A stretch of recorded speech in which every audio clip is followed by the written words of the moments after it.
Hi guys! In this video, we're going to be discussing Case 8 of the regional case set, titled, Who Gets to be Fashionable? In short, this case is about the fast fashion industry, which refers to clothing brands that produce trendy, low-cost items. It can be seen as a positive thing because it allows consumers to have access to relatively nice and affordable clothing. However, on the flip side, the fast fashion industry is a major contributor to greenhouse gas emissions, and some brands have even been accused of making their clothing in sweatshops. Also, since trends are constantly changing, and since fast fashion clothes are usually low quality, clothing is being discarded at an increasing rate. The case then explains that despite these drawbacks, over 80% of people surveyed in a recent Cosmopolitan poll buy from fast fashion brands anyways, because sustainable fashion brands are simply too expensive.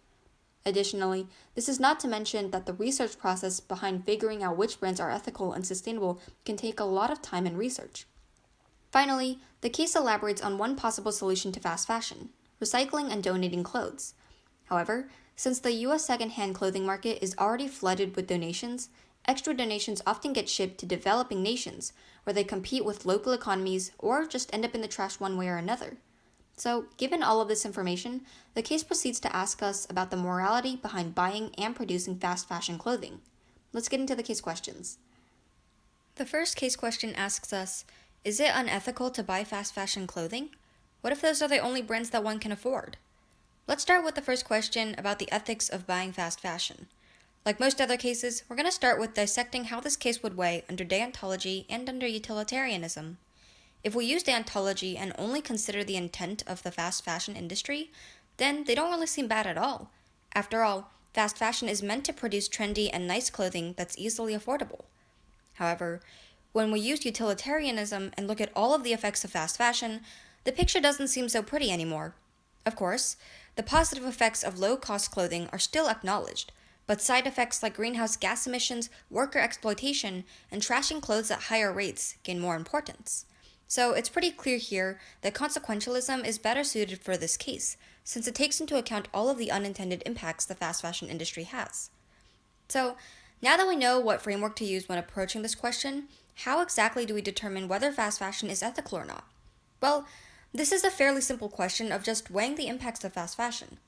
Its one positive impact is producing affordable and trendy clothing, and the negative impacts include environmental damage, possible worker exploitation, among many others. As mentioned in previous videos, we can weigh these impacts using magnitude, probability, and time frame. However, I think the general consensus would be that the harms of fast fashion outweigh the benefits by a landslide, which would make buying fast fashion clothing unethical. So now, here is where it gets a bit tricky. Normally, we can just assume that we live in a perfect world and say that people should just find more sustainable and ethical alternatives to fast fashion, and then our response would just end there. However, this case question has a second follow-up question. What should someone do if they can only afford fast fashion? To answer this question, there are two routes we can take. The first is relatively simple.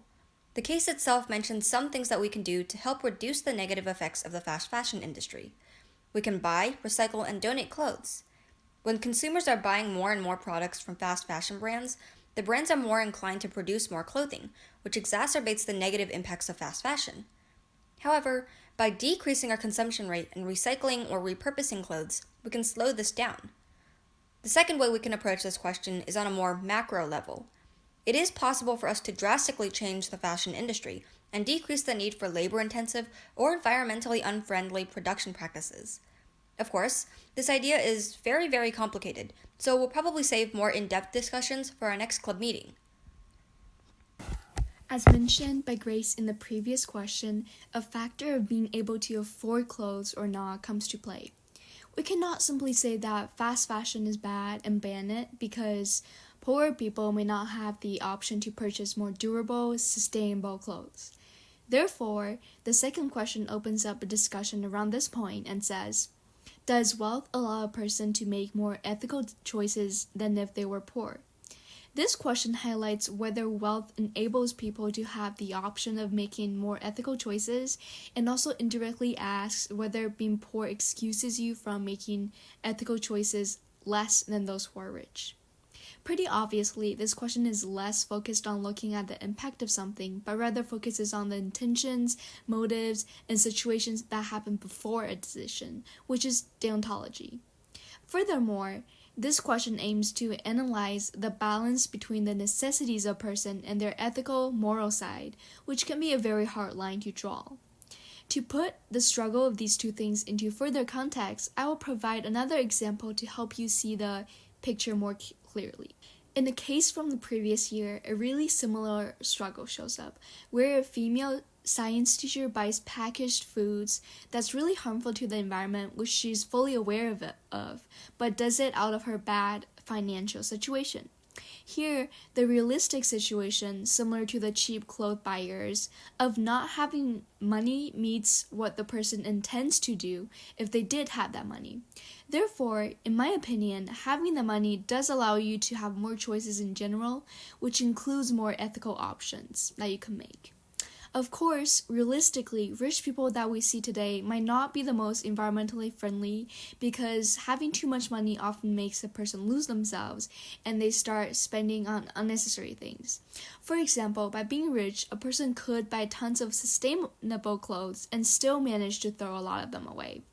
So, a thought left for you is, what level of rich guarantees you the ability to make ethical decisions, but at the same time prevent you from making lavish decisions? Is it where you are right now? Poorer people may be excused from making ethical decisions from time to time, not necessarily in the context of fast fashion alone, but many other cases.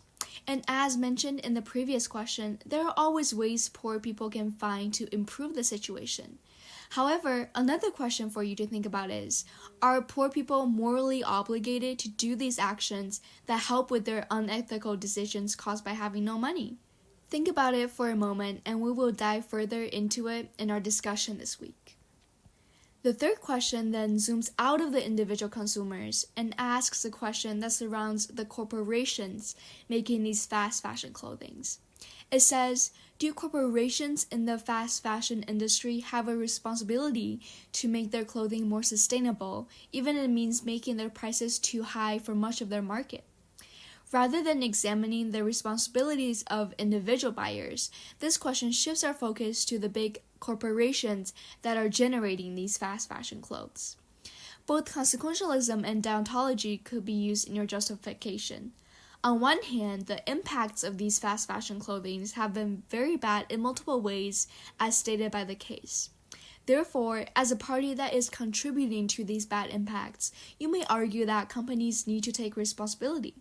On the other hand, companies that are generating fast fashion trends are not just making trendy and affordable clothing to the public to benefit the public, or at least this is not their whole purpose. Their real purpose would be, I argue, to make profit and gains for the growth of their own company.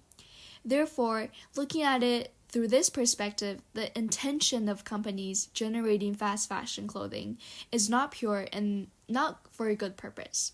Arguing this way, companies also are at fault and probably would need to take responsibility depending on the way you view it. However, you may also argue that although the effects and intentions behind the fast fashion are not all good, we cannot ignore the beneficial effects and intentions these fast fashion companies bring. As stated by the case, people need a cheap option to make sure they have enough money for the other things in life, and these big corporations make it possible. Here is the last question I have. If the companies are responsible by whatever justification you used, what are the actions they can take to improve their effects on the environment and also the laborers in other countries? Alright, that wraps up our pre-discussion for this case, and I look forward to seeing all of you in our meeting this week.